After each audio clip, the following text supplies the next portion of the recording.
প্রিয় বন্ধুরা, কেমন আছেন? আশা রাখি ভালো। আমি জগতের বিভিন্ন ধর্মের ছাত্র। আমার কাছে এখানে পৃথিবীর প্রধান প্রধান যে ধর্মগ্রন্থগুলো তার অনেকে আছে। যেমন বেদ আছে, তারপরে আছে আপনার হিন্দুদের একটা বৃহৎ যে সম্প্রদায়, সেটা হচ্ছে ব্রাহ্ম সমাজ। তারপরে আছে আপনার হিন্দুদের অর্থাৎ সনাতনীদের যে মনু সংহিতা। তারপরে আছে আপনার ভগবত গীতা। তারপরে আছে আপনার বাইবেল। তারপরে আছে আপনার কিতাবুল মুকাদ্দাস। দ্যাটস মিন এখানে 4টে গ্রন্থ আছে। এখানে পৃথিবীর প্রধান প্রধান যে 4টে কিতাব সেগুলো এখানে সন্নিবিষ্ট। এগুলো আমার পড়া আছে, সমস্যা নেই। তারপরে আছে আপনার আরও আছে পৃথিবীর এখানে অসংখ্য ধর্মের ইতিহাস আছে। এই বইটাতে প্রায় 33 ধর্ম আছে, আর আমি যোগ করছি আরও 100 মতো। প্রায় 200-300 ধর্ম নিয়ে আলোচনা করা যেতে পারে। এখানে ওখানে কোরআন শরীফ আছে। এই যে কোরআন শরীফ আছে। মোটামুটি পৃথিবীতে যে বর্তমানে যে 5টা ধর্ম রাজত্ব করতেছে, এটা হচ্ছে ইহুদি, খ্রিস্টান, ইসলাম, সনাতন আর বৌদ্ধ। এগুলো মোটামুটি আমার আয়ত্তে আছে। আমি মনে করি যে এই হিংসা, বিদ্বেষ আর ঘৃণা থেকে এই ধর্মগুলো সৃষ্টি হয়েছে। হ্যাঁ, কিন্তু সৃষ্টিকর্তার বিধানের কোনো পরিবর্তন নাই। আর মানুষের ধর্ম একটাই। আমার কথা যদি ভুল হয় আপনারা এটা কমেন্টস করে জানাবেন। দেখেন যে পৃথিবীতে যত মানুষ আমরা আছি, প্রত্যেকটা মানুষ মাথা দিয়ে চিন্তা করে, চোখ দিয়ে দেখে, নাক দিয়ে ঘ্রাণ নেয়, মুখ দিয়ে কথা বলে, হাত দিয়ে ধরে, পা দিয়ে চলে, তাই না? সমস্ত মানুষ এক। তবে মানুষের মধ্যে 2টে জাত আছে, এটা হচ্ছে নারী, এটা হচ্ছে পুরুষ। গাছের মধ্যে নারী পুরুষ আছে, মাছের মধ্যে নারী পুরুষ আছে। এটা হচ্ছে সৃষ্টিকর্তার বিধান যে পরস্পরকে আকর্ষণ করবে। আকর্ষণের মাধ্যমে প্রেম, প্রীতি, ভালোবাসা, আদর্শ ভাগ, বিবাহ শাদী তৈরি হবে বা সৃষ্টি হবে। তারপরে তাদের নতুন প্রজন্ম সৃষ্টি হবে। আবার দেখেন যে এই যে আকাশ আর পৃথিবী, উপরে আকাশ আর নিচে পৃথিবী, এই আকাশ আর পৃথিবীর উভয়ের যে মিলনের ফলে কিন্তু সৃষ্টি হয়। এটা 100% সত্য। সেটা আবার কেমন দেখেন যে এটা আমি রাখি। এই যে সূর্য, এই সূর্য আর এই যে সূর্যের তাপ আর হচ্ছে এই যে পানি, এই সূর্যের তাপ আর এই পানির যে আর্দ্রতা, এই আর্দ্রতার সমন্বয়ে প্রাণের সৃষ্টি হয়। হ্যাঁ, আমি দেখাচ্ছি।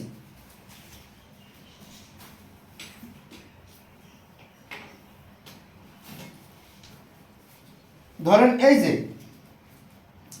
একটা রসুন নিয়ে আসছি আর একটা আলু নিয়ে আসছি। এই আলুটাকে যদি আপনি একটা কঠিন জায়গায় রেখে দেন, শুকনো জায়গায় রেখে দেন, তাহলে এটা শুকিয়ে নষ্ট হয়ে যাবে, কার্বন হয়ে যাবে। এটাও তাই, একই। কিন্তু যদি আপনি না শীত না উষ্ণ, অর্থাৎ না শীতোষ্ণ একটা জায়গায় রেখে দেন, আর্দ্র জায়গায় রেখে দেন, তাহলে কিন্তু এখান থেকে নতুন করে আবার গাছের সৃষ্টি হবে, নতুন করে বংশবৃদ্ধি হবে। ঠিক আলুর বেলাও তাই। যদিও আলুতে আসছে আপনার যে কি বলে এটা, গ্যাস আসছে, নতুন করে অঙ্কুরোদ্গম ঘটতেছে আর কি। ঠিক আছে, এটা হচ্ছে নিয়ম, এটা হচ্ছে বিধান। আর এই বিধান হচ্ছে কি, all man and all things are equal in the eye of creator, there is no difference. সৃষ্টিকর্তার দৃষ্টিতে সব মানুষ, সমস্ত জীব, সমস্ত প্রাণী এক। আর আমরা সাধারণত যে কথাটা বলে থাকি যে যা আছে বিশ্ব ব্রহ্মাণ্ডে তা আছে দেহভাণ্ডে, অর্থাৎ 5টা উপাদান, ক্ষিতি, অপ, তেজ, মরুদ, বোম, এই 5টা উপাদানে আমাদের দেহ গড়া, তাই না? হ্যাঁ, বাস্তবে তাই, এবং বিজ্ঞানও বলতেছে তাই। তাহলে তো সমস্যা নেই। এমনকি কোরআনও তাই বলতেছে। এই কোরআনও তাই বলতেছে।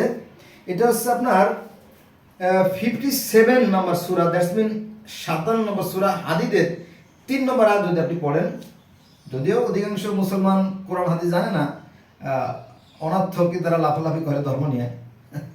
এই যে কোরআন শরীফ, এই কোরআন শরীফের 57 নম্বর সূরার 3 নম্বর আয়াতে আল্লাহ বলতেছে যে আল্লাহু আল আউয়ালু, অর্থাৎ সৃষ্টির পূর্বে যখন কিছুই ছিল না তখন আল্লাহ একাই ছিলেন। আল্লাহু আল আখিরু, আবার যখন এই সৃষ্টি লয় হয়ে যাবে, বিলীন হয়ে যাবে, ধ্বংস হয়ে যাবে, ভ্যানিশ হয়ে যাবে, তখন ঈশ্বর তখনও থাকবেন। কোরআনের কথা। আল্লাহু আল আউয়ালু, আল্লাহু আল আখিরু, আল্লাহু আল জাহেরু, আল্লাহু আল বাতিন, অর্থাৎ আল্লাহ পাক প্রকাশ্য আছেন, আল্লাহ পাক গোপনে আছেন, তাই না? তাহলে তাই যদি হয় তাহলে আমাদের এত টেনশন কিসের, তাই না? পৃথিবী যদি ধ্বংস হয়ে যায় তাহলে ক্ষতি কি?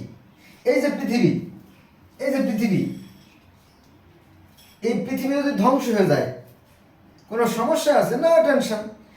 যে প্রাকৃতিক শক্তি, যে স্রষ্টা এই পৃথিবীটা সৃষ্টি করেছেন, তিনি এর সাথে আরো লেটেস্ট, আরো ডিজিটালাইজ করে, আরো উন্নত করে, হ্যাঁ, আরো আপডেট করে তিনি আবার সৃষ্টি করবেন। সমস্যা কি? এখন মূল প্রতিপাদ্য বিষয় হচ্ছে যে ভাবনার বিষয়, ইহকাল, পরকাল, কিয়ামত, জান্নাত, জাহান্নাম, তাই না? কর্ম অনুযায়ী ফল তো আমরা পেয়েই থাকি। মানুষ ঠিক ততটুকু পায় যতটুকু সে অর্জন করে। যে যা অর্জন করবে তা তারই জন্য প্রত্যেকটা মানুষের আমল তার গলা হাসল। এটাও কোরআনের কথা, কোরআনের শুধু কথা না, এটা বেদেরও কথা, বাইবেলেরও কথা, মিশরীয় কোরআন এবং পৃথিবীর যত 4315 ধর্ম আছে সবাই একই কথা বলে। ঠিক আছে? আর এই পৃথিবীতে যে ধর্মগুলো, এগুলো মূলত বিশ্বাস থেকে সৃষ্টি হয়েছে। এই দেখেন, আমি বারবার বলি যে এই ধর্ম নিয়ে যারা বাড়াবাড়ি করে এদের মতো মূর্খ আর দ্বিতীয়টা নাই পৃথিবীতে। সবচেয়ে নিকৃষ্ট, সবচেয়ে ঘৃণিত, সবচেয়ে নীচ ধর্ম। আবার হাতের কাজ কি? ধরা, হাত ধরছে, এটা হচ্ছে ধর্ম। আগুনের কাজ হচ্ছে জ্বালিয়ে দেয়া, এটা হচ্ছে আগুনের ধর্ম। পানির ধর্ম হচ্ছে নিভিয়ে দেয়া, ধর্ম। এইগুলো হচ্ছে ধর্ম। কিন্তু এই হিন্দু, মুসলিম, বৌদ্ধ, খ্রিস্টান, ইহুদি, এগুলো তো ধর্ম না, এগুলো হলো সম্প্রদায়। এগুলো হচ্ছে দলাদলি, মারামারি, কাটাকাটি, খুনোখুনি। আপনারা নিশ্চয়ই জানেন যে একসময় মুসলমান ছিল, একসময় নবী মুহাম্মদ সাল্লাল্লাহু আলাইহি ওয়াসাল্লাম কিছু মুসলমান বানাইছিলেন। পরে আর সেই নবী মুহাম্মদ সাল্লাল্লাহু আলাইহি ওয়াসাল্লাম মারা যাওয়ার পরে কত 30 বছর, 632 থেকে 632 থেকে 661 এরকম একটা, মানে 30 বছর বা 50 বছর ইসলাম ধর্ম টিকে ছিল। এই 30 বা 50 বছর ইসলাম টিকে ছিল, তারপরে ইসলাম আর টেকে নেয়। তো ইসলাম ভেঙে গেছে, ভেঙে টুকরো টুকরো হয়ে গেছে। যেমন কাঁচ মাটিতে পড়ে যেমন ভেঙে টুকরো টুকরো হয়ে যায়, ঠিক তেমনি ইসলামটাও টুকরো টুকরো হয়ে গেছে। সেগুলো হচ্ছে কি? শিয়া, সুন্নি, মুতাজিলা, খারেজি, রাফি, দ্রুজ, শান্ত, ইজদি বা মুসলিম জামাত, কাদিয়ানি, শরীয়ত, মারুফত, তরিকত, তরিকত, শাফিঈ, মালিকি, হাম্বলি, হানাফি, হ্যাঁ, এই সাতপন্থী, জুবাইরপন্থী, এইভাবে বহু ভাগে বিভক্ত হয়ে গেছে। এগুলো মূলত, এগুলো কিন্তু ধর্ম না। এগুলো কি? এগুলো হিংসা, বিদ্বেষ, ঘৃণা। এই জন্য আমি মাঝে মাঝে বলি যে এই হিংসা, বিদ্বেষ এবং ঘৃণা থেকে ধর্মগুলো সৃষ্টি হয়েছে। ঠিক আছে? কিন্তু সৃষ্টিকর্তার বিধান কিন্তু এক, তিনি সমানভাবে সবাই খাওয়াচ্ছেন, হ্যাঁ, এবং মানুষ যেমন কর্ম করতে সে কর্ম পাচ্ছে এবং পাবেও। তবে একটা জিনিস, এই আমাদের কর্মফল কিন্তু বৃথা যাবে না, কর্মফল বৃথা যায় না, আর কোনো কিছু বিলীন হবে না। বলবে যে পৃথিবী ধ্বংস হয়ে গেছে, যাক না, আবার পৃথিবী সৃষ্টি হবে। গ্রহ নক্ষত্র ধ্বংস হয়ে গেছে, একটা একটার পর পড়ে গেছে, আবার সৃষ্টিকর্তা সৃষ্টি করে আরো সুন্দর করে, কারণ তার তো সৃষ্টি করার মতো সক্ষমতা আছে। এত টেনশন কিসের? তাহলে আমাদের কি করতে হবে? কর্ম। এই কর্মটাই মূলত ধর্ম।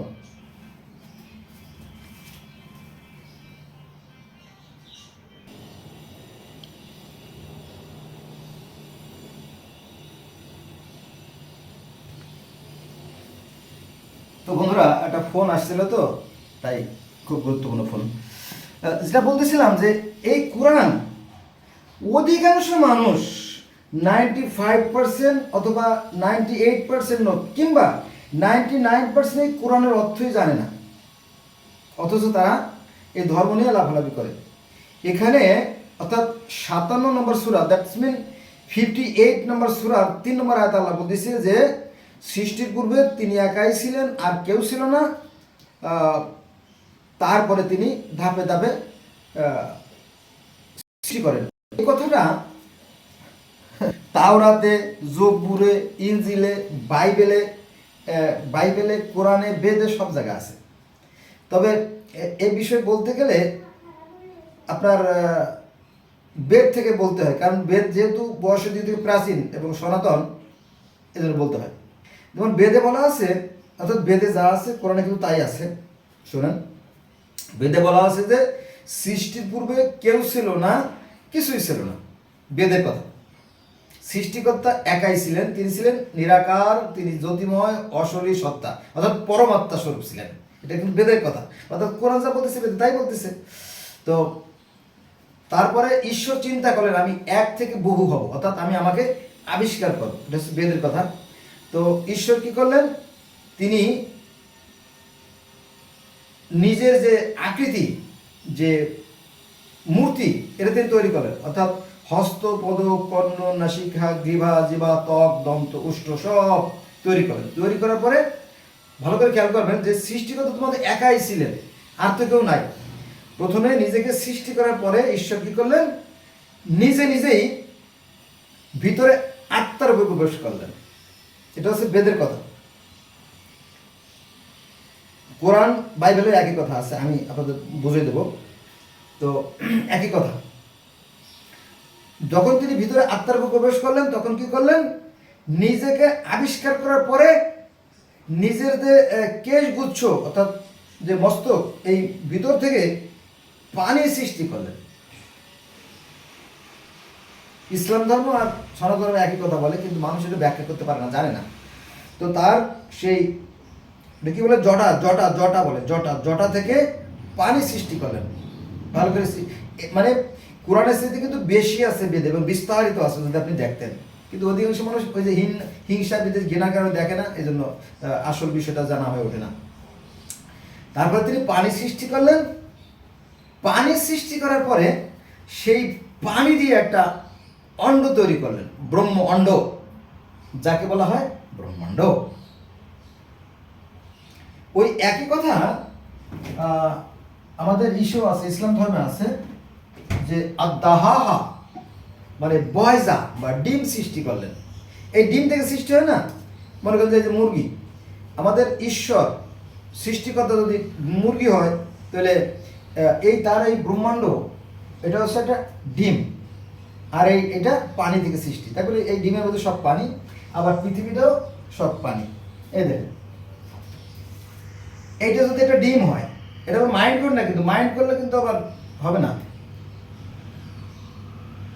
এটা হচ্ছে সৃষ্টিকর্তার সৃষ্টি ডিম, আর এটা হচ্ছে মুরগির সৃষ্টি ডিম। যদিও মুরগি একটা প্রসেস, সৃষ্টিকর্তার প্রতি এটা হয়, তাহলে এটাও ডিম, এটাও ডিম, আর এটাও ডিম, তাই না? একই নিয়ম। যাও এটা রাখি। তাহলে সৃষ্টিকর্তা প্রথমে কি করলেন, নিজেকে সৃষ্টি করলেন। নিজে না করলে কর্ম কেরা, বেদের কথা, কিন্তু যুক্তিসঙ্গত কথা। তো সৃষ্টি করার পরে তারপর তিনি পানি সৃষ্টি করলেন, পানি দিয়ে একটা ব্রহ্মাণ্ড তৈরি করলেন, যেটাকে ধর্মীয় ভাষা বলা হয় হিরণ্য গর্ভ, আর আমাদের আরবিতে বলে আদাহা হাবা, বয়স আবার ডিম। তো একই তো কথা বলতেছে, বেদ যা বলতেছে, তো সেই 20 লক্ষ বছর আগে বেদ যা বলছে সেই কথাই তো বাইবেলে বলতেছে, তাওরাত বলতেছে, কোরআন বলতেছে। সমস্যা কোথায়? এগুলো তো আমরা জানি না, সমস্যা হচ্ছে এখানে। ঠিক আছে, এই যে ডিম থেকে সব সৃষ্টি না। পৃথিবীতে যত গাছ আছে সব গাছেরও ডিম আছে। মনে করতে এটা একটা ডিম, মানে লাইক এ কাইন্ডস অফ ডিম আর কি, ধরেন এক ধরনের ডিম আর কি। এটা একটা আলু, যদিও পটেটো, এইটাও মনে করেন এক ধরনের ডিম, অনেকগুলো গুচ্ছ। ওই যে অক্টোপাসে কিন্তু 1 কোটি ডিম দেয়, এভাবে অক্টোপাসের ডিমগুলো ওই আঙ্গুরের থোকার মতো থাকে। মনে করেন এগুলো অনেকগুলো ডিম। রসুন, যদি এটা রসুন, তাই না? হতে পারে না? এই কাজ কটা 3টা 6টা 9টা 10টা আছে, 10টা রসুন আছে একটা ডিমের ভিতরে দেখেন কি রহস্য এই সৃষ্টির ভিতরে, তাই না? এটা একটা ডিম। যাও, এটা বিষয়। তাহলে সৃষ্টিকর্তা প্রথমে নিজেকে সৃষ্টি করলেন, নিজেকে সৃষ্টি করার পরে একটা ডিম সৃষ্টি করলেন, যেটা নাম হচ্ছে ব্রহ্মাণ্ড। আর ব্রহ্মাণ্ডের ভিতরে এই যাবতীয় সব সৃষ্টি, একের ভিতরে বহু, ঠিক আছে? তো এই একই কথা যেমন বেদে আছে যে সৃষ্টির পূর্বে কেউ ছিল না, সৃষ্টিকর্তা প্রথমে নিজেকে সৃষ্টি করলেন, নিজেকে সৃষ্টি করার পরে ভিতরে আত্মার উপর প্রবেশ করলেন, তারপরে পানি সৃষ্টি করলেন, পরে পানির ভিতরে সেই পরম বিষ্ণু, সেই ঈশ্বর বা সৃষ্টিকর্তা বা আল্লাহকে বলা হয় পরম বিষ্ণু। তিনি আবার অনন্ত কোটি কাল, এখানে কিন্তু কোনো দিনক্ষণ নাই, এটা কিন্তু বিজ্ঞানসম্মত কথা। কারণ কি জানেন, তখন তো চন্দ্র সূর্য গ্রহ সৃষ্টি করা হয় নাই, তখন সূর্য পরিভ্রমণ করতো না, তো দিন তো সৃষ্টি হয় না, তাহলে দিন গণনা করবে কিভাবে, তাই না? এজন্য এই দিনের কথা বেঁধে নাই, এটা একটা যুক্তিসম্মত কথা। তো অনন্ত কোটি কাল সেই পানির ভিতরে পরম বিষ্ণু সাহিত্য অবস্থায় ছিল, অনন্ত কোটি কাল। এর পর্ব, বিভিন্ন পর্ব দিয়ে সৃষ্টি, এত সহজ না, এত এত এত এত সহজ না। ওই যে কোন হওয়ার হয়ে যায় না, এত সহজ না। একটা মানুষ হইতে কতদিন লাগে জানেন? 22 বছর সময় লাগে। একটা মানুষের মাইন্ড করেন না, কথা প্রসঙ্গ অন্য চলে গেলাম। একটা মানুষের পরিপূর্ণ পেতে হলে কমপক্ষে 22 বছর 19 বছর সময় লাগে। 22 বছর পর্যন্ত একটা মানুষের হাড় বাড়তে থাকে, তারপর আস্তে আস্তে সব ক্ষয় হতে থাকে, সেটা আলাদা। তো এই একটা মানুষ হইতে 22 বছর সময় লাগে। এত সহজ যে হওয়ার হয়ে গেল না, এত সহজ না। অনেক সূক্ষ্ম, অনেক নিখুঁত এই সৃষ্টি। এই মানব দেহ, এই মানব দেহ, অন্যান্য জীব জন্তু সব নিখুঁত সৃষ্টি, অদ্ভুত অপূর্ব সৃষ্টি, অনন্য সৃষ্টি, মানে দারুণ সৃষ্টি। এই পৃথিবীটা যদি আপনি বলেন একটা চিড়িয়াখানা, হ্যাঁ চিড়িয়াখানা, আমার একটা ভিডিও আছে, পৃথিবীর একটা চিড়িয়াখানার মতো। তো সৃষ্টিকর্তা এভাবে কি করলেন, সব কিছু সৃষ্টি করলেন। তবে 6টা ধাপ আছে, বেদে 6টা ধাপের কথা বলা আছে, 6 দিনের কথা বলা হয়। কারণ চন্দ্র সূর্য গ্রহ নক্ষত্র একদম শেষে সৃষ্টি হয়েছে। প্রথমে নিজেকে সৃষ্টি করলো, তারপরে পানি সৃষ্টি করলো, তারপরে ডিম্ব সৃষ্টি করলো, তারপরে গাছপালা, তারপরে পাহাড় পর্বত, সাগর নদী, তারপরে চন্দ্র সূর্য, তারপরে সেই মিল্কি ওয়ে গ্যালাক্সি, তারপরে আরো আরো এই এই যে আমাদের যে না নাই তো সেই মিল্কি ওয়ে গ্যালাক্সি তো নাই, এটা হচ্ছে সৌরজগৎ। এর বাইরেও বিশাল সীমাহীন জায়গা পড়ে আছে, যেটাকে বলা হয় মিল্কি ওয়ে গ্যালাক্সি। এখানে এই মিল্কি ওয়ে গ্যালাক্সিতে 40,000 কোটি নক্ষত্র আছে। এটাকে আপনি অস্বীকার করতে পারবেন? আমরা শুধু পৃথিবী নিয়ে পড়ে আছি, পৃথিবীর বাইরে যে এই যে সৌরজগৎ আছে, এটাকে করতে পারবেন? কই, আপনার তো জ্ঞানের পরিপূর্ণতা আসে নাই। আপনি যে ধর্ম নিয়ে বাড়াবাড়ি করেন, টোটালি অনর্থ, একদম ভ্রান্তি, ভুলের ভিতরে আছে। আমাদের ধর্ম কটা? একটা।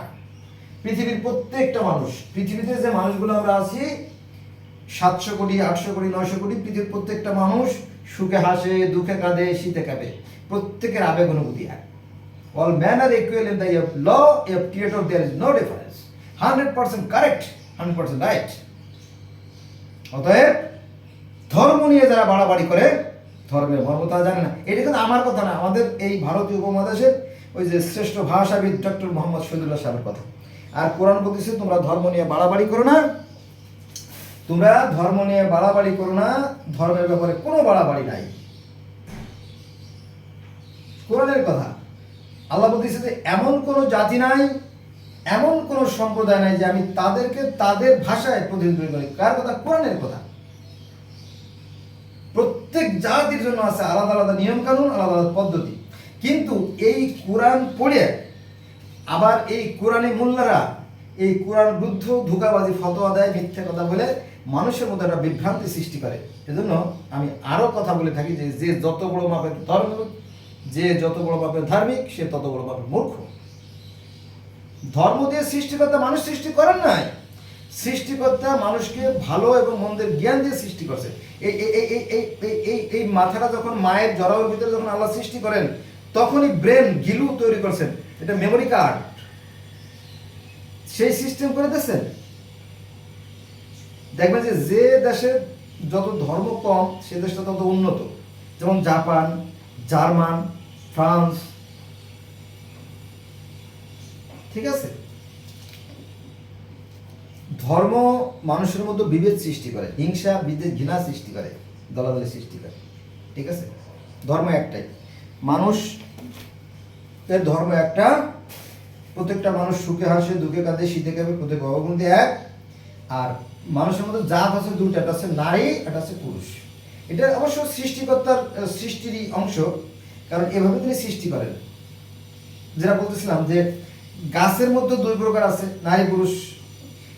মাছের মধ্যে দুই প্রকার আছে, নারী মেয়ে মাছ, পুরুষ মাছ। জীবজন্তুর মধ্যেও নারী পুরুষ আছে। আবার এই পৃথিবী আর আকাশের মধ্যে দুটো সত্তা আছে, একটা হচ্ছে এই যে সূর্যের তাপ, এই সূর্যের তাপ আর এই পৃথিবীর যে পানি, এই দুটোর যে সমন্বয়, ক্রিয়া বিক্রিয়ার ফলে প্রাণের সৃষ্টি হয়। যেটা আমি শুরু করছিলাম এখান থেকে, এই দেখেন আর্দ্রতার ফলে প্রাণের সৃষ্টি হয়। ডিমটা আবার বের করি, আর একটু কথা আছে। যারা যারা অ্যাকুরিয়ামে ইনকিউবেটর মেশিনে, যে সমস্ত ভাইরা ইনকিউবেটর মেশিনে ডিম ফুটান, তাদের কাছে দেখবেন যে ওই একটা ছোট্ট একটা ইনকিউবেটর মেশিনের যে সিস্টেম, আমাদের এই পৃথিবীতেও সৌরজগতেও একই সিস্টেম। ইনকিউবেটর মেশিন, ইনকিউবেটর মেশিনে যারা ডিম ফুটায়, হ্যাঁ, তারা কি করে জানেন? ওই একটা থার্মোমিটার আছে, 32 ডিগ্রি সেলসিয়াস তাপমাত্রা থাকবে, ওইটা ওরা ধরে রাখে। যদি দেখে যে তাপমাত্রা বেড়ে গেছে, তখন ওরা একটু কমাই দেয়। দেখলো 32 থেকে 40 হয়ে গেছে, তখন ওরা কমাই দেয়। ওই মানে তাপ, লাইটের যে আলো, ওইটা কমাই দেয়। আবার যদি দেখা যাচ্ছে 32 ডিগ্রি থাকার কথা ছিল, হয়ে গেছে 24 বা 26, তখন আবার তাপটা বাড়ায় দেয়, অর্থাৎ হেরিকেনের আলোটা বাড়ায় দেয়। আর ওই যে ইনকিউবেটর মেশিনে যে ডিম থেকে বাচ্চা বের হয়, ওইখানে একটা পাত্রে কিছুটা পানি রাখা হয়, বুঝছেন? এই পানি না রাখলে যারা হ্যাচারি কাজ করে, যারা বাচ্চা ফোটায়, তো ওইখানে একটা পাত্রে পানি থাকে, অর্থাৎ ওই পানিটা যে বাষ্প, যে আর্দ্রতা সৃষ্টি হয়, আর্দ্রতা সৃষ্টি হলে কি হয় জানেন? এই ডিমের উপরটা একটু আর্দ্র থাকে, ফলে ভিতরে যে বাচ্চাটা তৈরি হয়, ওই বাচ্চাটা ঠোঁট দিয়ে গুতাইয়া এখানে ভেঙে নিজে বের হয়ে আসে। আর যদি পানি না রাখা হয়, তাহলে এই ডিমের ক্লোজটা শক্ত থাকে, ভিতরে বাচ্চা ঠিকই হয়, কিন্তু শক্ত থাকার কারণে ওই বাচ্চা পরিপূর্ণভাবে ফুটে বের হতে পারে না, কিছু কিছু বাচ্চা মারা যায়। তার মানে কি, একটা ডিমের ভিতরে যে সমস্ত কর্মকাণ্ড সংঘটিত হচ্ছে, আমাদের এই পৃথিবীতেও সেই একই কর্মকাণ্ড সংঘটিত হচ্ছে। আবার এই সৌরজগতেও সেই একই কর্মকাণ্ড সংঘটিত হচ্ছে। মানে কি, সৃষ্টিকর্তা কত বড় সূক্ষ্ম, এই সমস্ত বিধান কার রচিত? সেই মহান সৃষ্টি শক্তির। তো আমরা যারা মূর্খ, যারা নির্বোধ, তারা অনর্থক লাফালাফি করি।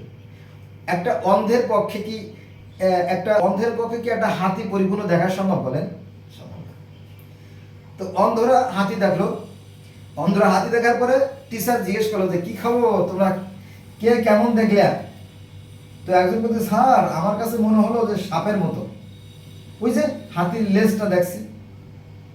আর একজন বললো, কি খবর, তুমি কি দেখলা? বলো, স্যার আমার কাছে তো সাপের মতো মনে হলো না, আমার কাছে মনে হলো যে হাতিটা গাছের গুড়ির মতো, কারণ সে তো পাটা ধরছে। তো আরেকজনকে জিজ্ঞেস করছে, স্যার যে তোমার কি খবর, কি দেখলা? বলতো, স্যার আমার কাছে তো মনে হলো যে গ্রামের কৃষকরা যে ধান গম টম রাখে না, গোল ডোল, হাতির পেটটা দেখছে, তার কাছে মনে হয়েছে ডোলের মতো।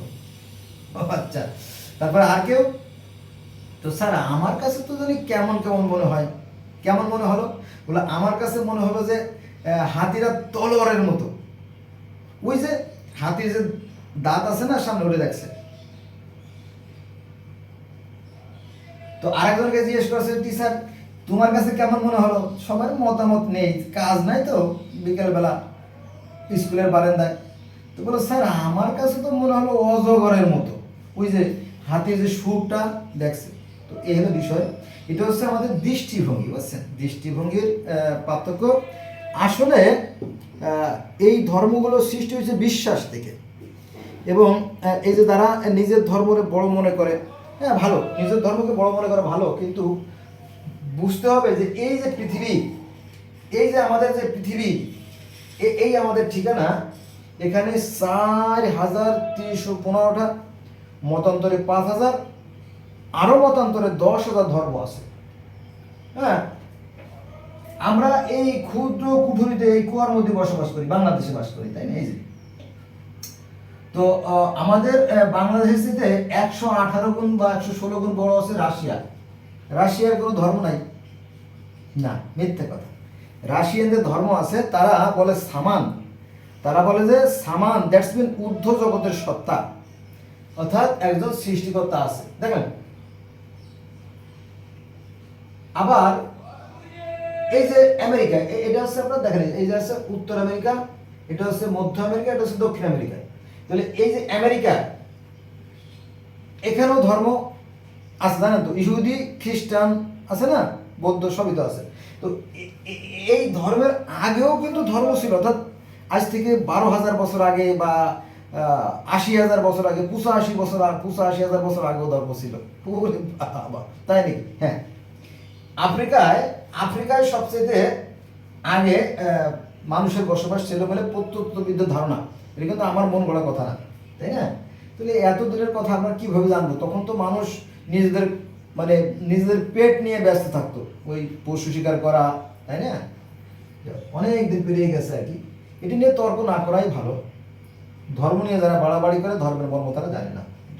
তাহলে এখানে এই যে এই আমেরিকারও কিন্তু সনাতন ধর্ম ছিল, অ্যাজটেক, মায়ান, ইনকা, এই সমস্ত অঞ্চলে। তাহলে আমরা দেখলাম যে রাশিয়ারও ধর্ম ছিল, আছে, আবার এদেরও ধর্ম ছিল, আছে। এরপরে আসেন Greenland, Ireland, Denmark, Norway, Sweden, তাদের কি ধর্ম নাই? হ্যাঁ, আছে। তারাও সেই মিত্রাকে বিশ্বাস করে, মিত্রা সৃষ্টি জনক। তারপরে আসেন আমরা সর্বপ্রান্তে আসি, এই যে অস্ট্রেলিয়া ঈশ্বরবিহীন না, তারা বলে কি জিসাস ক্রাইস্ট, অর্থাৎ এই যিশু আমাদের ত্রাণকর্তা। আপনি জানেন যিশুর কত ক্ষমতা ছিল? এই যিশু মাটি দিয়ে পাখি বানিয়ে, এই মাটি দিয়ে পাখি বানাইছে। মূর্তি গড়া যদি হারাম হয়, তাহলে আল্লাহ পাক নিজ হাতে তো আদমের মূর্তি তৈরি করছিলেন, তাহলে আল্লাহকে হারাম কাজ করছেন? না, সিম্পল জিনিস, হারাম কাজ করেন নাই। এটা হলো সৃষ্টির একটা প্রক্রিয়া। আল্লাহ পাক নিজ হাতে ফেরেশতাকে বলে, হে ফেরেশতারা যাও পৃথিবীতে গিয়ে মাটি নিয়ে আসো। তো মাটি নিয়ে আসলো, পরে আল্লাহ খুব সুন্দর করে মানুষ সৃষ্টি করলেন, নারী পুরুষ করে, তাই না? ঠিক তেমনি ঈসা আলাইহিস সালামও মাটি দিয়ে পাখি বানাইয়া বল, দেখো আমার ঈশ্বর আমাকে কত ক্ষমতা দিয়েছে, পাখি উড়ে দিয়েছে আকাশে। মানুষ মারা গেছে, মরা মানুষের বলছে ওর উঠে চলে আসে কবর থেকে। রোগাক্রান্ত কুষ্ঠ রোগী, যা ভালো হয়ে গেছে। তাহলে একে আপনি কিভাবে অস্বীকার করবেন? এই সমস্ত কাহিনী আছে বাইবেলে, এই যে বাইবেলে সমস্ত কাহিনী আছে। হ্যাঁ, যিশুর অনেক ক্ষমতা ছিল, ঈশ্বরের ক্ষমতার সমকক্ষ ক্ষমতা। সুবহানাল্লাহ, কিভাবে অস্বীকার করবেন আপনি? সে যা হোক, কেউ না কেউ তো আমাকে সৃষ্টি করছে, কেউ না কেউ আমাকে পরিচালনা করতেছে। এটা তো মিথ্যে নয়, মিথ্যে। আচ্ছা, তাহলে আমরা দেখলাম যে এই যে Greenland, Ireland, Norway, Denmark, Sweden, তাই না, এদেরও একটা ধর্ম আছে। আমেরিকা, অ্যাজটেক, মায়ান, ইনকার ধর্ম আছে। এই যে আলাস্কা, তাদেরও ধর্ম আছে। রাশিয়ার ধর্ম আছে। তারপরে এই যে মঙ্গোলিয়া, অর্থাৎ হালাকু খানের একটা ধর্ম ছিল, তার নাম হচ্ছে টেংরি ধর্ম। টেংরি মানে কি? সেই সূর্য। আমরা মুসলমান বলি যে জ্যোতি, সেই সূর্যই বলি, একই কথা। এটা আছে 24 নূরের প্রতিসময়, আল্লাহ হচ্ছে আকাশের পৃথিবীর জ্যোতি, একই কথা। তারপরে চীনের ধর্ম নাই? আছে। চীন, Japan, Laos, Cambodia, Vietnam, Thailand, Hong Kong, Bangkok, Korea, এদের সবাই ধর্ম আছে।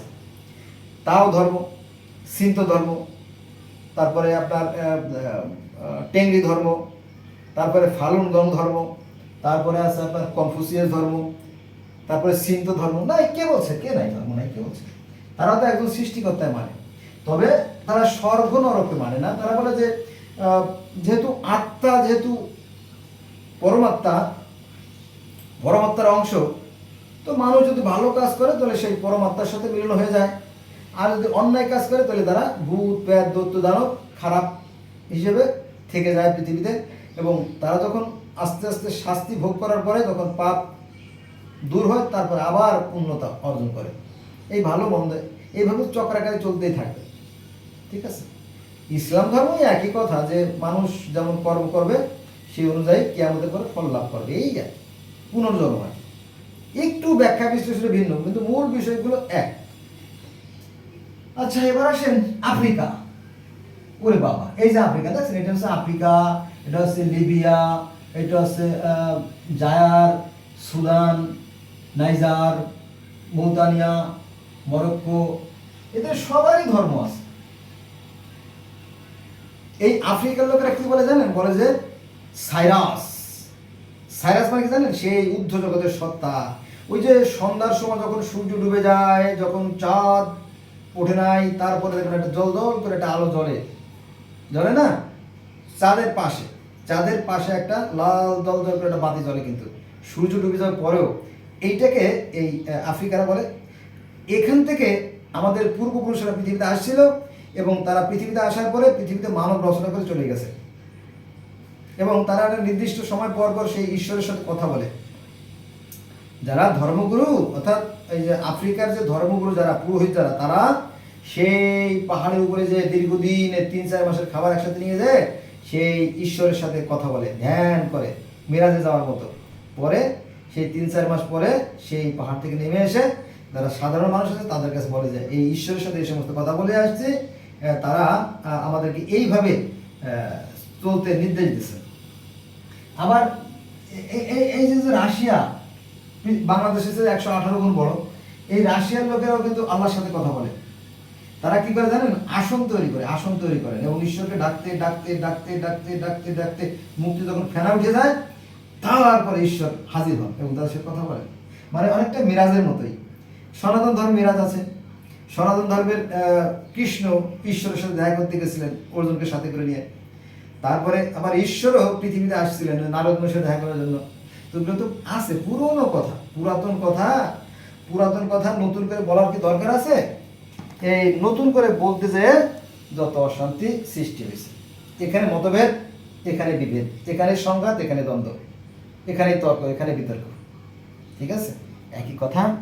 অর্থাৎ এই তাওরাত, জব্বুর, ইনজিল, বাইবেল, কোরআন কথাগুলো মূল এক, কিন্তু অধিকাংশ মানুষ জানে না। আমি কিভাবে জানলাম? আমি যেহেতু জগতের বিভিন্ন ধর্মের ছাত্র, এই হিসেবে জানলাম।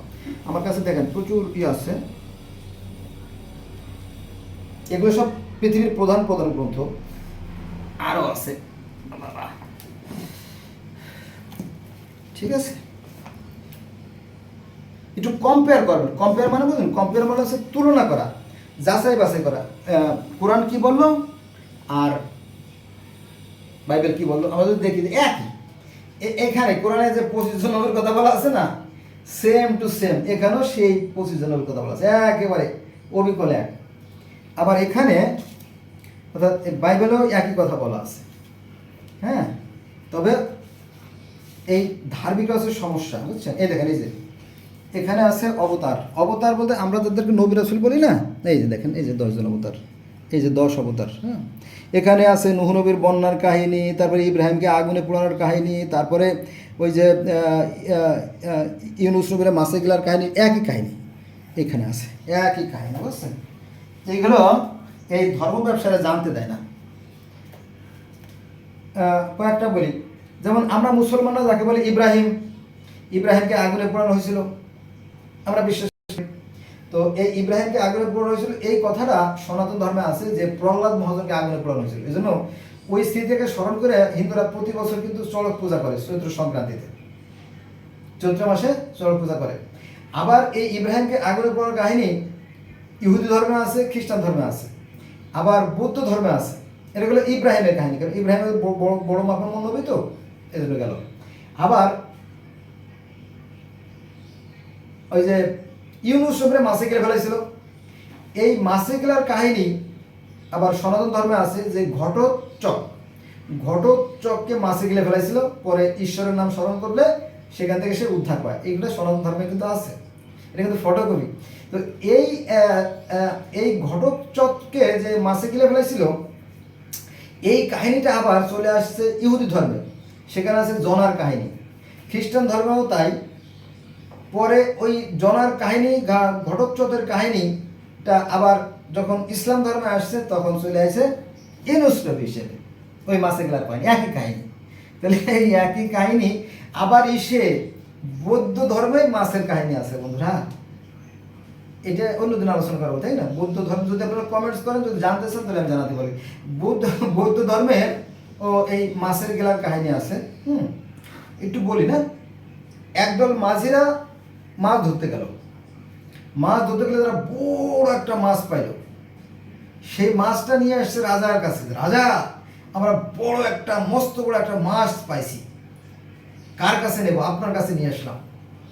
তো উপযুক্ত দামও পাবে, আবার রাজা বকশিসও দেবে। এত মাছ কি আবার হয় নাকি?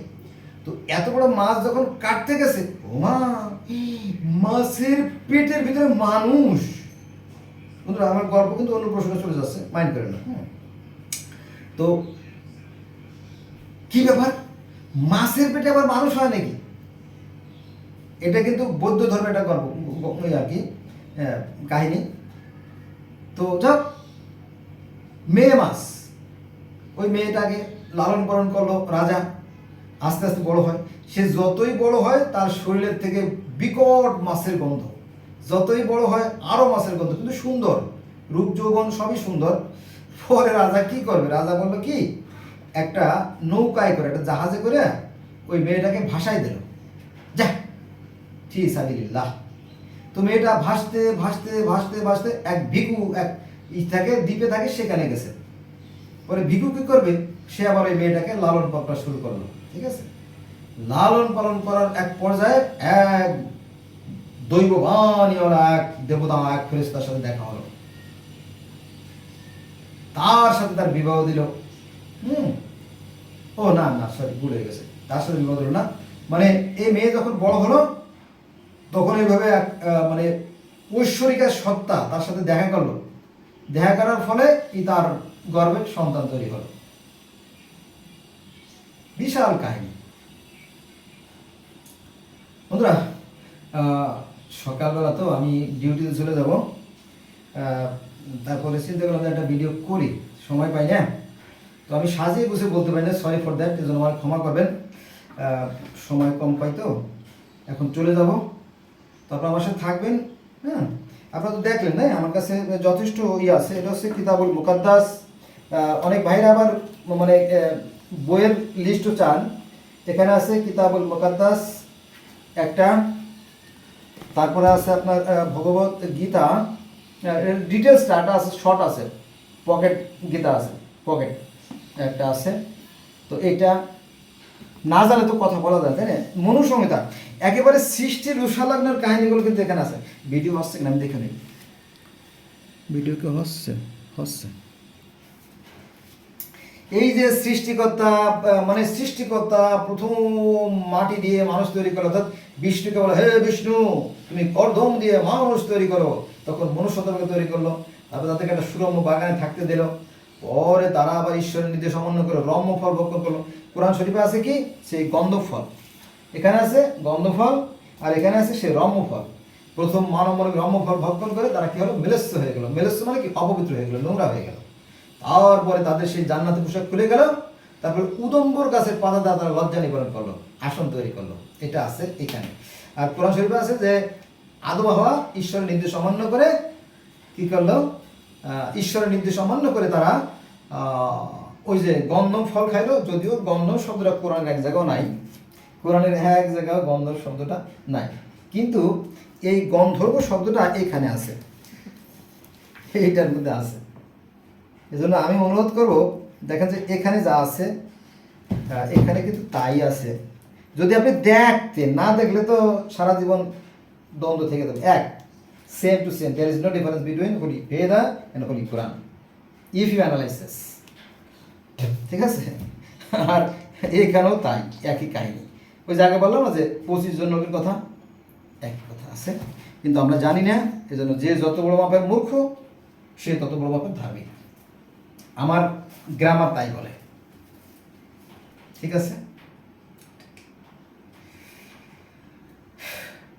তো এ ব্যাপারে কোরআন শরীফ সুন্দর সুন্দর কিছু আয়াত আছে। যেমন কোরআন শরীফে আছে যে কিছু মানুষ আছে যারা দেখেও দেখে না, আর শুনেও শোনে না, আর বুঝেও বোঝে না, তারা চতুষ্পদ জন্তুর চাইতে নিকৃষ্ট। এটা কোরআনের আয়াত। এটা একটা সুন্দর একটা আয়াত।